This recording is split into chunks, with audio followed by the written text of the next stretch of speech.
Section 1. You will hear a woman phoning to inquire about exhibition information. First, you have some time to look at questions 1 to 4.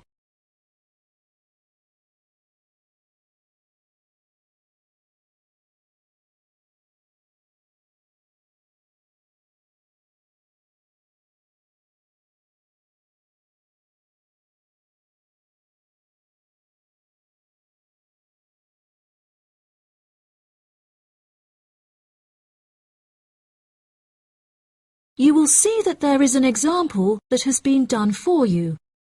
On this occasion only, the conversation relating to this will be played first.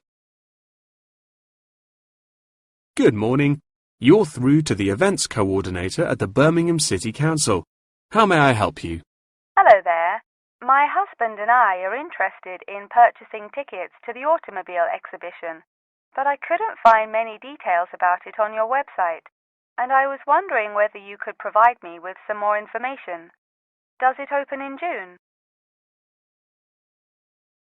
The purpose of calling is to purchase tickets, so purchasing has been written in the space. Now we shall begin.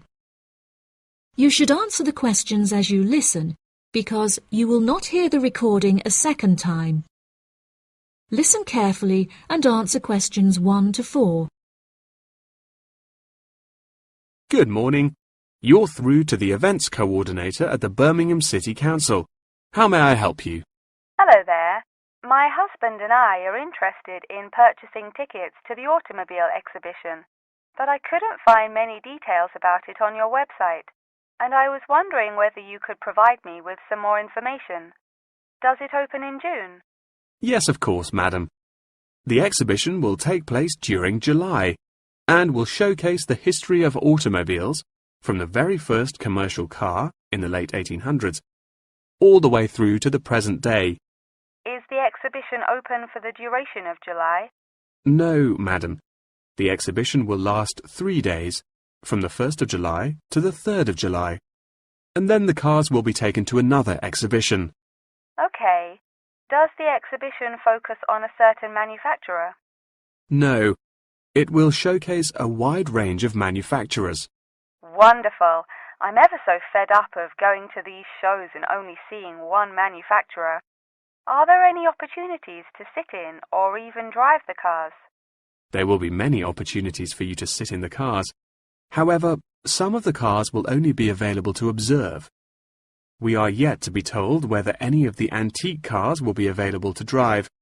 However, there will certainly be an opportunity to test driving some of the more modern cars on a purpose-built track. That sounds like great fun. I mustn't forget to bring my camera, or my husband will never forgive me. I'm afraid to say that cameras are actually strictly not allowed to bring into the exhibition. There will, however, be a section where a professional photographer will be available to take photos of you sitting in a car in period clothing. Well, that sounds like it could be fun, but I assume the photos won't be free. On the contrary, one free photograph is included within every ticket, but each photo after this will cost £5. Before you hear the rest of the conversation, you have some time to look at questions 5 to 10.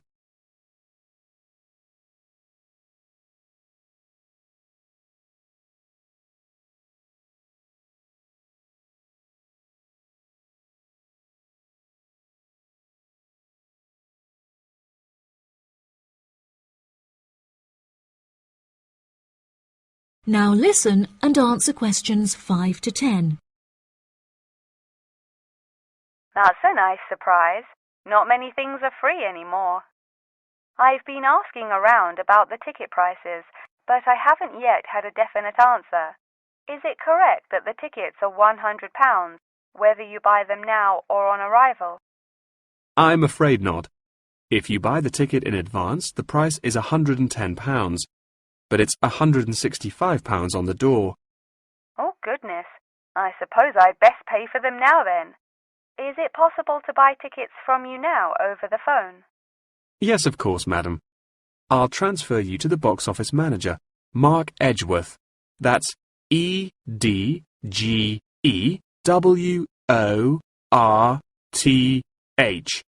and he will probably need to take your credit card details and some personal details. Yes, that's fine. Before you transfer me, I just need to ask a few more questions. Will the exhibition be held in the Birmingham Exhibition Centre? I think that's where I went last time. No, madam. The Birmingham Exhibition Centre is currently undergoing some renovations, so this year all exhibitions will be held in the Summer Palace. Summer Palace? I'm not entirely sure where that is. Well, it's not too far from City Centre. Once you're in the centre, you should be able to find signs for the palace. If not, most people in Birmingham will be able to direct you. Neither my husband nor I am particularly good with directions. Is there anywhere I can find this information on the internet? Our website will give you an address.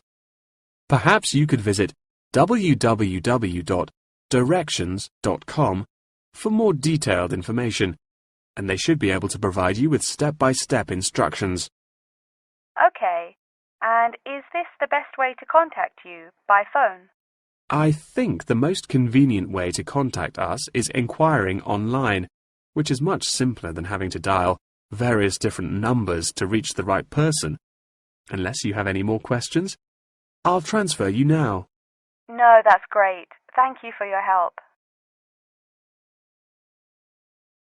That is the end of section 1. You now have half a minute to check your answers.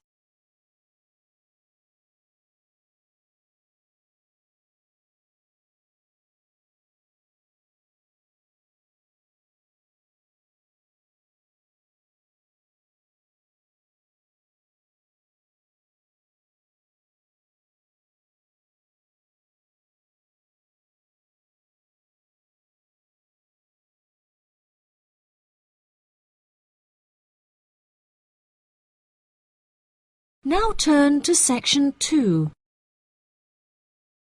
Section 2. You will hear part of a talk given by a member of staff at a hospital. First, you have some time to look at questions 11 to 15.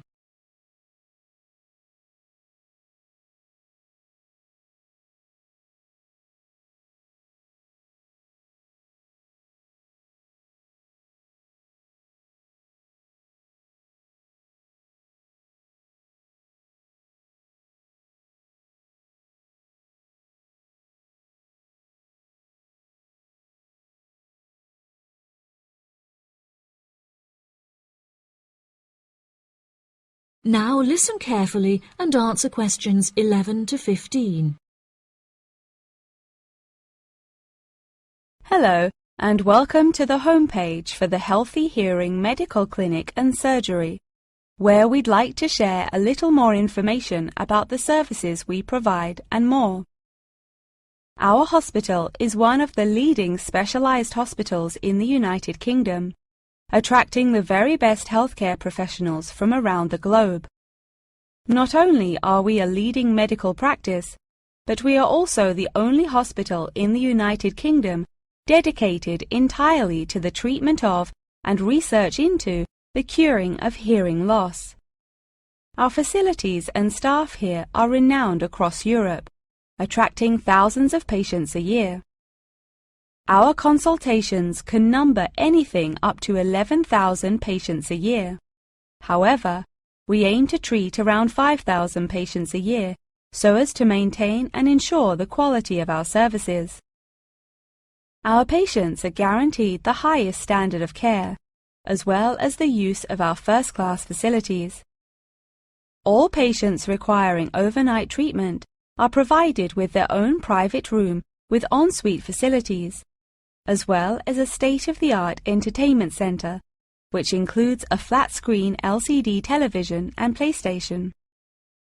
Appointments with our healthcare professionals can be made at any time during the week, with female doctors available between 8 a.m. and 11 a.m. If you need to see a doctor outside of these times, please visit the Out of Hours page of our website for more information. Our doctors are all trained to an exceptionally high standard, and practice a vast array of specialities. Mr. Roberts is a fully qualified ear and throat specialist. Mr. Edwards is a pediatric hearing specialist, while Mr. Green specializes in reversing hearing loss. For more details about our people, please visit the staff members page on our website. During a consultation, doctors will sometimes decide medication is required, for which patients should receive a prescription. There are several pharmacies within the city. However, we recommend that patients use the pharmacy housed within our healthcare facility. Our in-house pharmacy is well stocked at all times. Our products are competitively priced, and our pharmacists are on hand to help and advise from 8 a.m. until 10 p.m. from Monday to Saturday, and from 9 a.m. until 12 p.m. on Sundays. If you require any help outside of these hours, please see our out-of-hours page on the website. Since the Healthy Hearing Medical Clinic and Surgery also functions as a teaching hospital, we aim to provide our students with every opportunity to expose themselves to medicine in practice. Therefore, we would like to encourage our patients to give their consent for a medical student to attend their consultations. If our patients are not comfortable with this, there will be a form at reception where patients will be able to opt out. Before you hear the rest of the talk, you have some time to look at questions 16 to 20.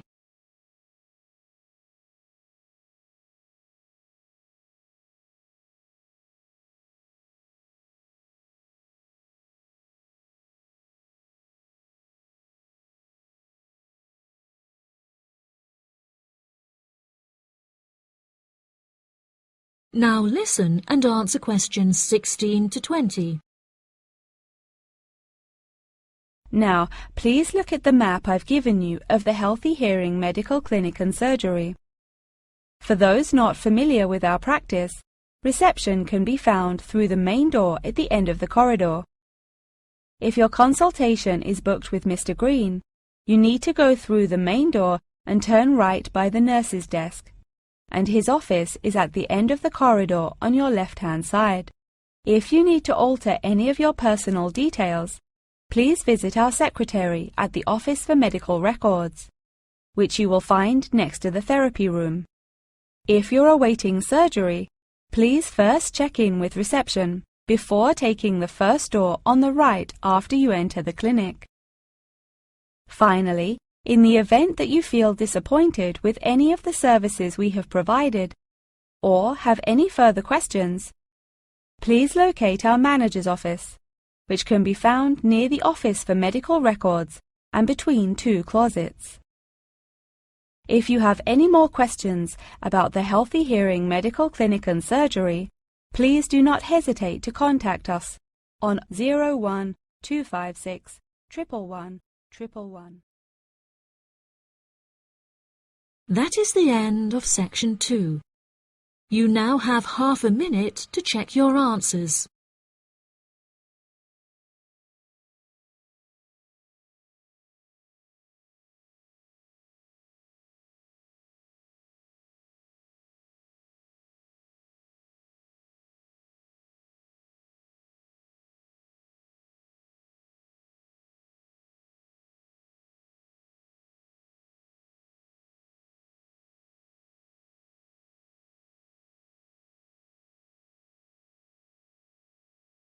Now turn to section 3. Section 3.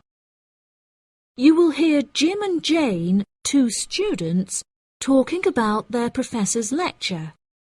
First, you have some time to look at questions 21 to 25.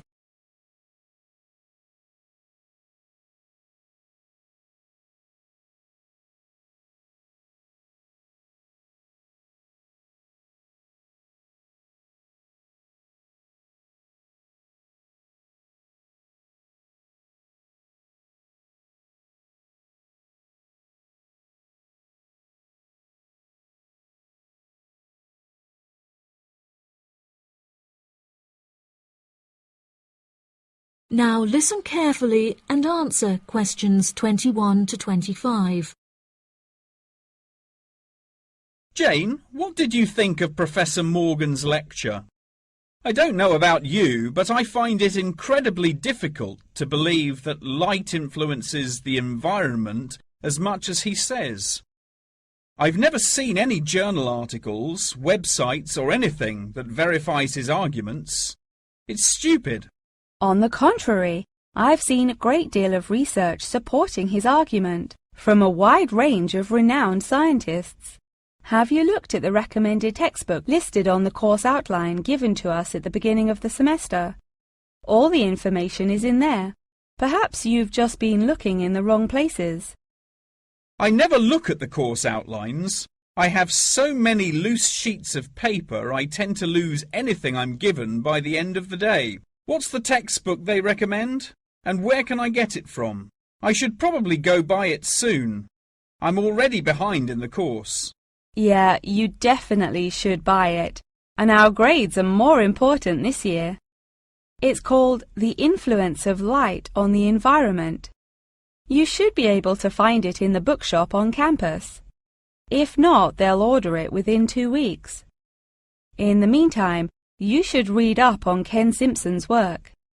He argues that in order to protect natural habitats, governments should endeavour to turn off lights in cities at night. Well, that's controversial. I doubt any government would be willing to do that any time soon. I imagine roads would become quite dangerous without street lighting. For this issue, Dave Kepler suggests they could just replace the existing lights with more environmentally friendly bulbs. They could even install solar-powered lights. That way, roads will be more eco-friendly while maintaining safety. Although I guess they wouldn't be particularly effective in colder countries, especially during the winter. That's quite a good idea, actually. The price of solar power is supposed to be on par with electricity within the next few decades, and it was on the news this morning. I've also heard that, according to Sharon Gray, in countries with more sunlight, insect-eating animals tend to be smaller in size. Since there are fewer insects, and the remaining insects produced a smaller number of eggs. Yeah, I think I read somewhere that sunlight also has a negative effect on the quality of water, but I'm not sure I believe it. In many hot countries, particularly developing countries, there is a lot of water pollution caused by factories rather than sunlight. Nevertheless, Maria Jackson says that in direct sunlight, the surface of the water becomes more translucent. Therefore, it affects the amount of sunlight that aquatic insects can absorb. Not much research has been undertaken to prove Jackson's theory, but it seems to have been widely accepted anyway. I've never heard of that. I'll have to look it up on Google. The only other theory I've studied is Barbara Swallow's study on how declined insect population adversely affects the frog population. Not that I'm complaining. I hate insects, especially spiders. You have arachnophobia? I never would have guessed. Didn't your brother have a pet black widow spider? Yes, he did, and I hated it. It escaped from its cage once, and we never found it. I had nightmares for months. Before you hear the rest of the conversation, you have some time to look at questions 26 to 30.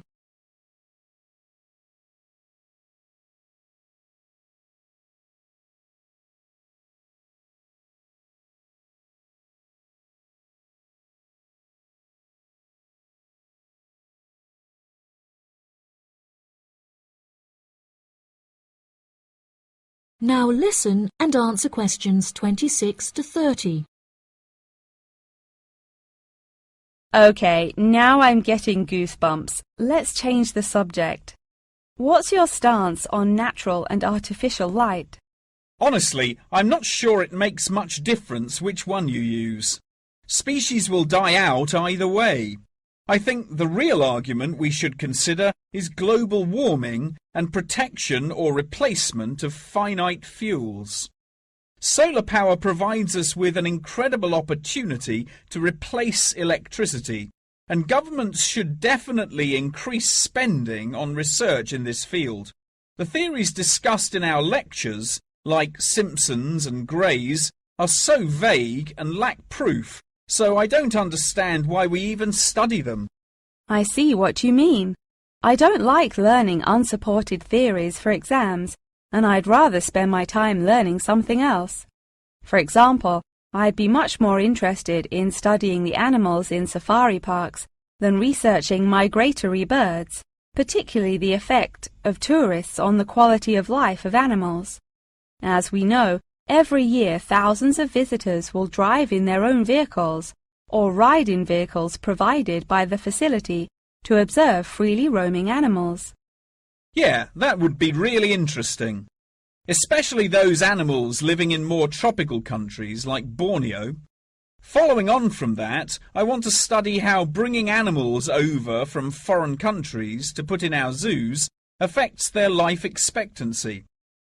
For example, do you remember when China sent pandas to Edinburgh Zoo? Apparently, one of the pandas became depressed, but it was never explained why. To me, obviously, you can't take an animal out of its natural habitat and put it in a cage on the other side of the world. It just doesn't work. That is the end of section 3. You now have half a minute to check your answers.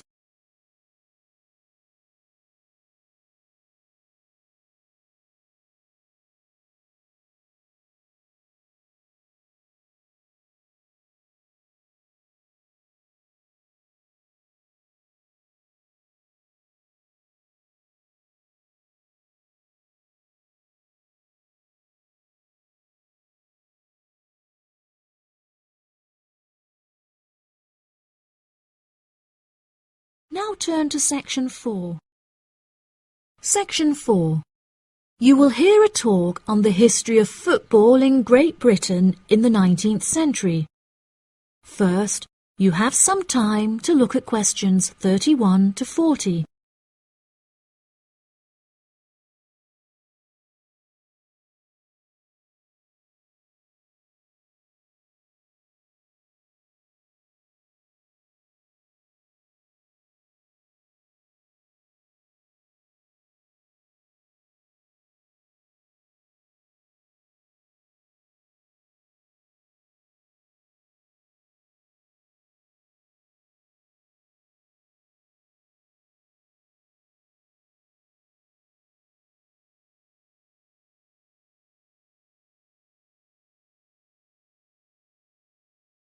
Now listen carefully and answer questions 31 to 40.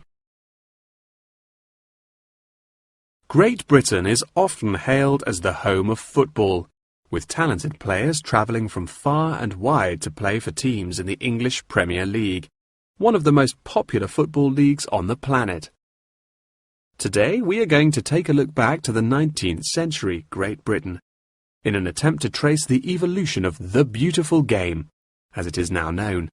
Prior to the 19th century, the game featured a wide variety of local and regional adaptations, which were later smartened up and made more uniform to create our modern-day sports of association football, rugby football, and Ireland's Gaelic football.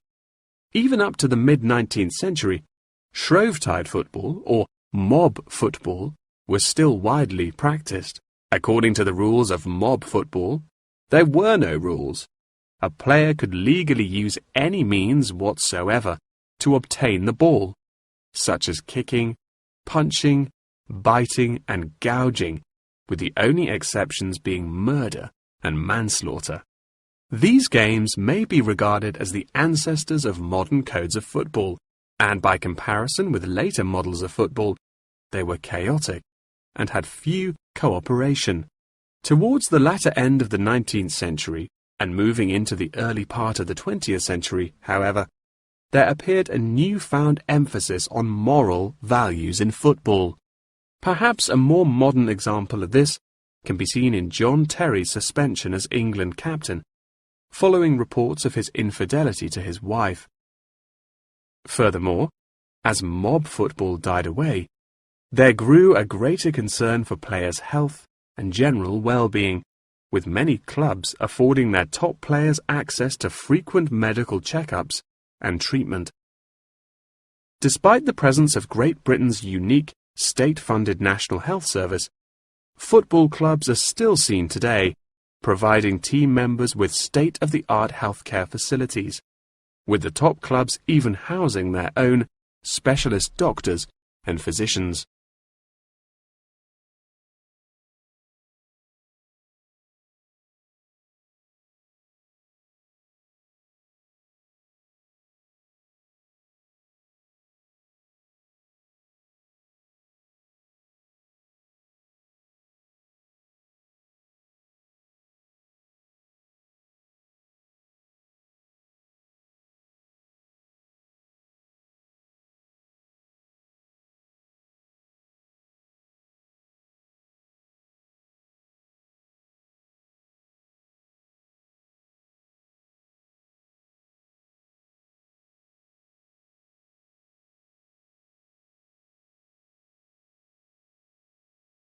Today, football is a key feature of school children's day-to-day education, particularly for boys.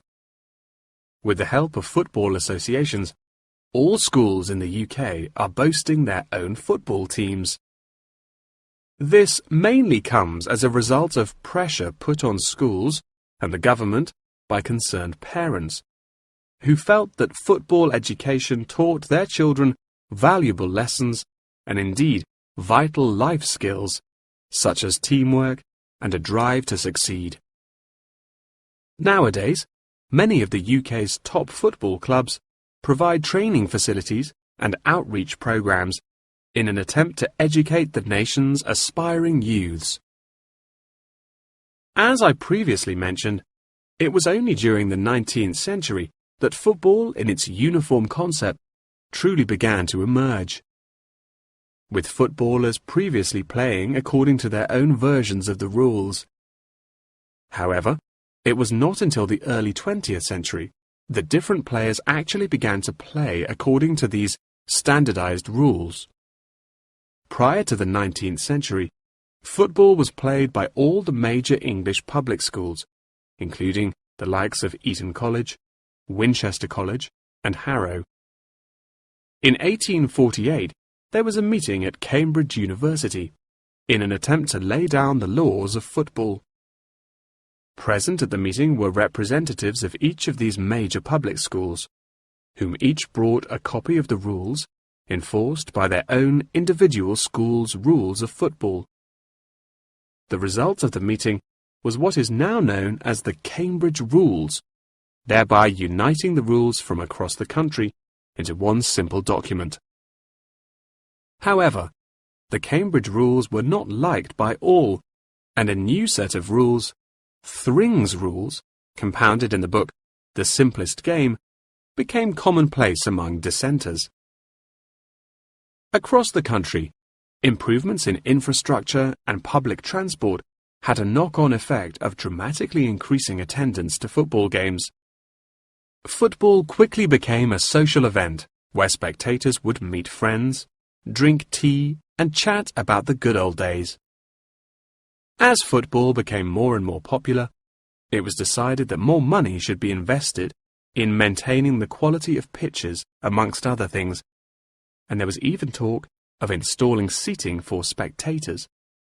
However, the question of who was to foot the bill quickly became a divisive issue, with many believing that the government should fund football's development as a national sport.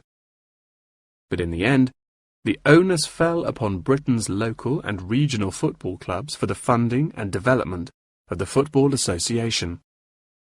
They became responsible for the upkeep of football grounds, began to pay their best players a small salary, and organised competitions against other local and regional teams. And there began England's Football Association, or the FA, as we know it in its current form, the governing body of football in England. As the FA continued to grow and accumulate greater wealth, It was able to attract more and more talented young men from across the country, before finally accepting professional talent in the early 20th century. Today, football is played at a professional level all over the world. Millions of people regularly go to football stadiums to follow their favourite teams, while billions more watch the game on television or on the internet. That is the end of section 4. You now have half a minute to check your answers.